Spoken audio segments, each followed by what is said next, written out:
Do you ever wonder what is intended for or likely to be understood by only a small number?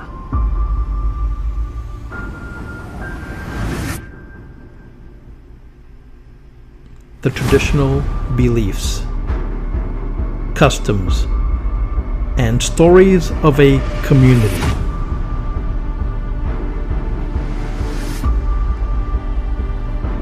A community not part of the mainstream, unconventional, peripheral, or extreme.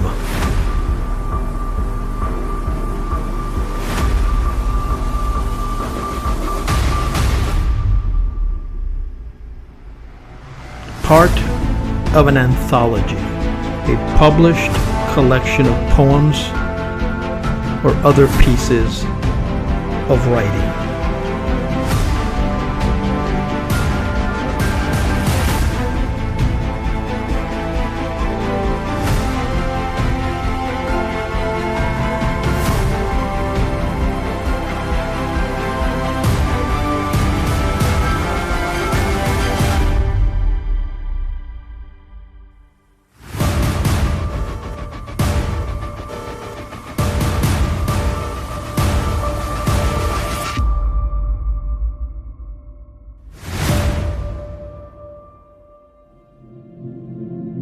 This is Esoteric Lore. I'm your host, Edward Aponte, where I push you to ponder the fringes of folklore.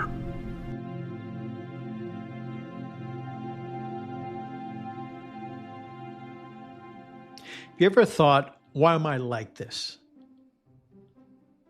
Why does your body panic when your mind knows you're safe? Then this episode is for you.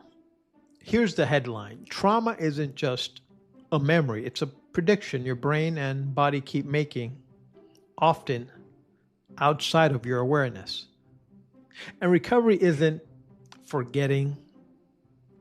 Recovery is updating the prediction. That's the new science of emotions. Emotions are not just feelings we have, they're signals shaped by the brain, the body, and the story we learned to survive. So today we're going to do something rare online. No vibes, no slogans, just what the evidence shows about emotions, trauma, and what actually helps people recover. Supported by peer-reviewed research. Why this matters. In the United States, the estimated past year prevalence of PTSD is about 3.6%, with lifetime prevalence around 6.8%. And that's just PTSD, not the broader spectrum of trauma-related suffering. And trauma doesn't distribute evenly. Risk and access to care are shaped by social determinants like housing, income, safety, discrimination, real-world conditions that influence exposure and recovery. Also, not all trauma becomes PTSD. Many people experience adversity and do not develop chronic disorder. But adversity can still leave an imprint on emotional regulation, on relationships, your sleep, and your health. One of the most influential public health findings on this is the ACE framework, ACE, as adverse childhood experiences accumulate, long-term health risks rise in a graded dose response pattern. So the question isn't who's broken. The question is, what did the nervous system learn? Then keep rehearsing. What emotions are in the newer science? Let's simplify without dumbing down. Key idea number one. Emotions are action plus interpretations, not just feelings. Emotions recruit the body. Heart rate, breath, muscle tone, attention, memory search, and social signaling. They're not decoration, they're coordination. Key idea number 2. Emotion regulation is a skill set timed along the emotion timeline. One of the most useful models in modern emotion science is James Gross's process model, which maps regulation strategies to different points in the emotion cycle, before it blooms fully and after it's already roaring. Early strategies like reframing meaning tend to have different consequences than later strategies like suppressing expression after the emotion already is in motion. And suppression is common, especially in cultures or environments where showing emotion was unsafe. But suppression has a real neurocognitive cost profile, and its mechanisms have been studied directly in the brain. Translation: trauma often trains people into late-stage regulation to, quote, endure, clamp down, disappear. Recovery often teaches early-stage regulation. Notice sooner, name it, shift meaning, choose response. So if emotions are coordination systems, trauma is what happens when the system keeps coordinating for war that has ended years ago. What trauma changes? Memory, identity, and the alarm system. A modern view of PTSD is not only fear, it's disturbance in memory and often identity. How the self is experienced in time, in the body, and in relationships. Trauma can produce intrusions.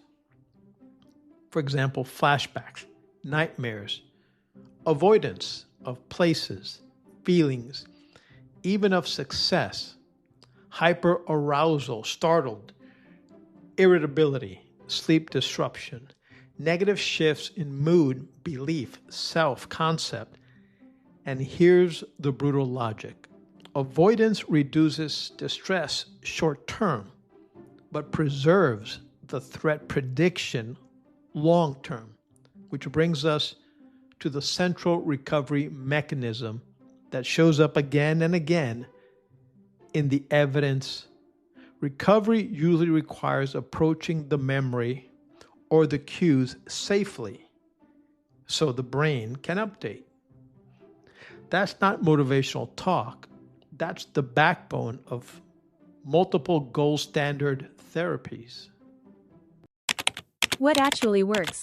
The evidence-based core. Let's talk outcomes. Number 1, trauma-focused psychotherapies. Strong evidence-based, 2 of the most strongly recommended trauma-focused treatments are PE, prolonged exposure, and CPT, cognitive processing therapy. A major discussion in the field is not whether they work. Many studies show substantial improvements, but how to optimize delivery, reach, and retention. These treatments don't erase what happened to you. Number 2, EMDR, evidence of benefits, but debates about components and certainty. EMDR has a large literature. Recent systematic reviews, meta-analysis continues to find symptom reduction versus waitlist in many contexts, while also noting limits like evidence, certainty, and questions about which components drive change. A clean takeaway: EMDR can help. The field still argues about why and how much we can generalized long-term, but memory reconciliation and rewriting approaches promising, still evolving. There's increasing focus on therapies that explicitly leverage memory reconsolidation principles using controlled recall and reprocessing to alter the emotional payload of traumatic memory. A randomized trial of, quote, rewind intervention reported a large effect-sized signal in its cohort, and protocols and trials around reconciliation-based approaches like RTM are moving forward with the research. Community is still sharpening the methods. Sleep as an intervention window.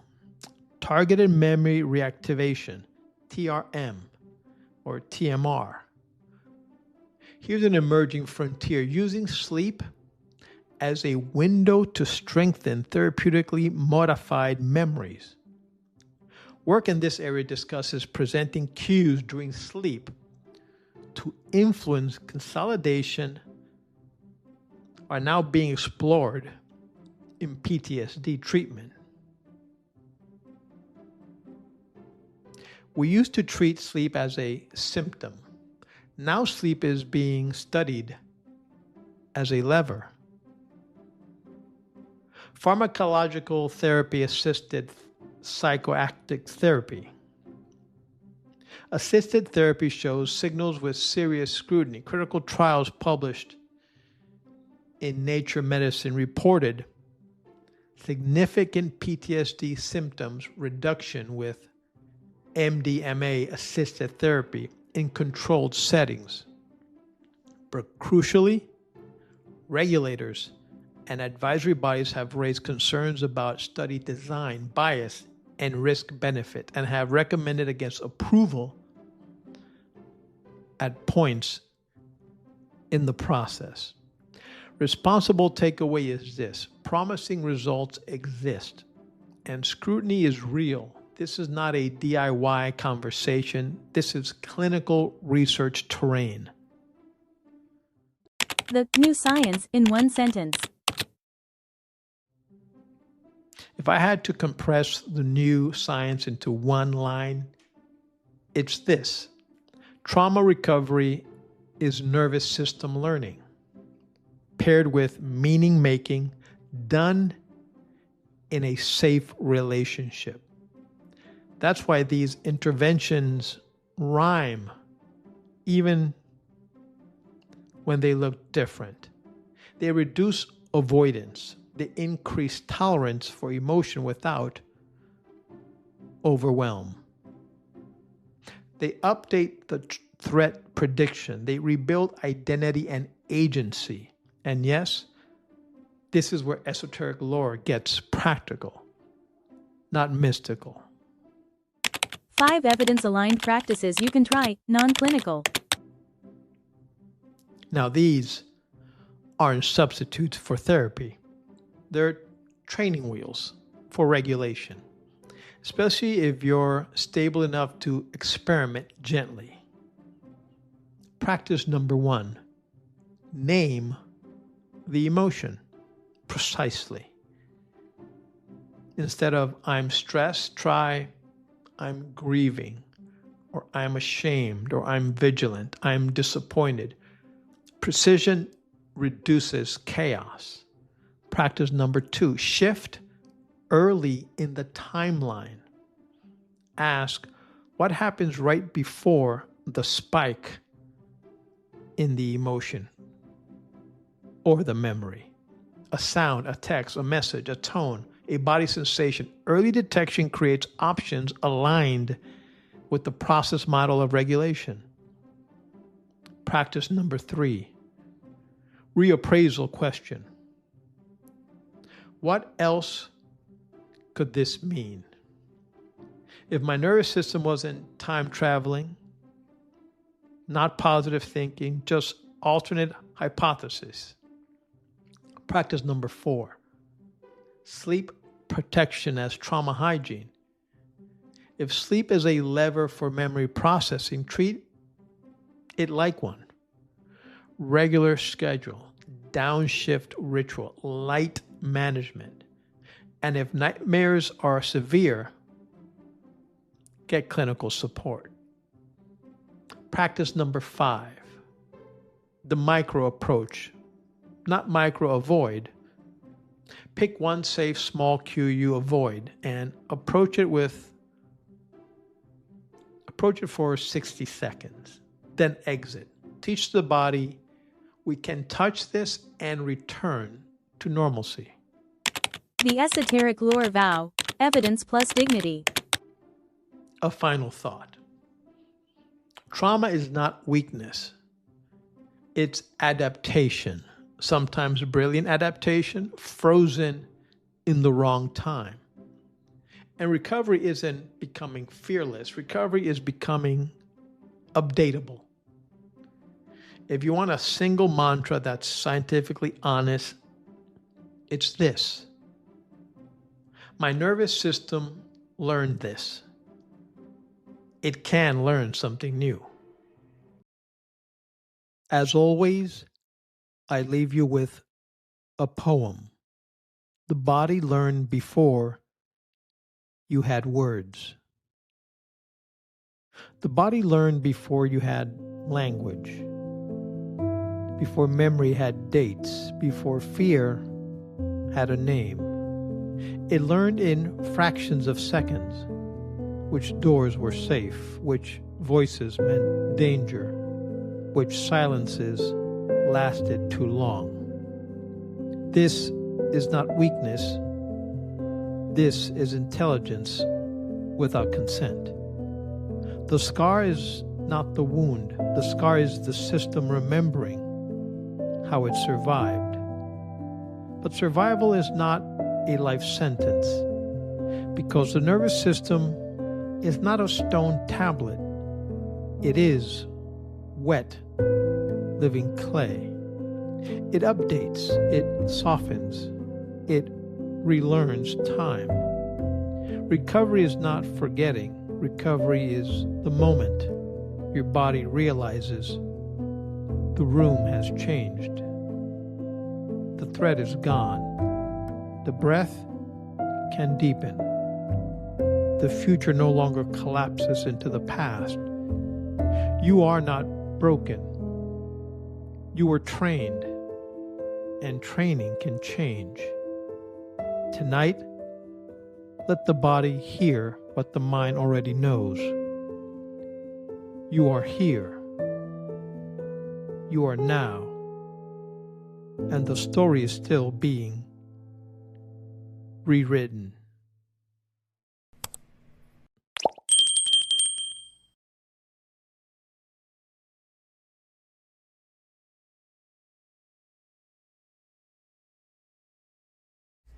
If you like this video, please subscribe, share, and give us a thumbs up.